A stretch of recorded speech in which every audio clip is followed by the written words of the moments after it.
Guys, mapuning update sa ikaduhang light boat nga gina-layout ni Master. So nakita nyo guys nga nana siya yung boto, ginataplakan na siya karon guys. So matagilid ani. O karon guys, mo na nang ilang gitrabaho karon itaplakay na na. Mana naman ang sa ubos dira guys oh. O diri sa pikas mana na napilit.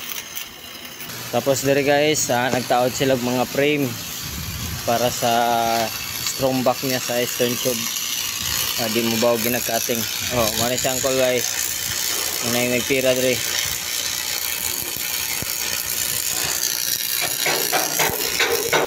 Tapos diri guys, oh si Lokoy nagtira diri sa flooring guys.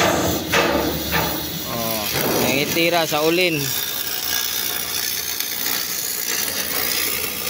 Tapos diri guys, mo ni si Uncle Ramil nagtira diri sa tawagan na call.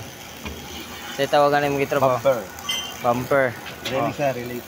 Railings niya sa dulong. Ay, dulong sa pilot house. Guys, maro ng update sa gina-layout ni Master. So, daghang salamat sa mga tuang nagatanaw sa atong mga video. Bye-bye. God bless.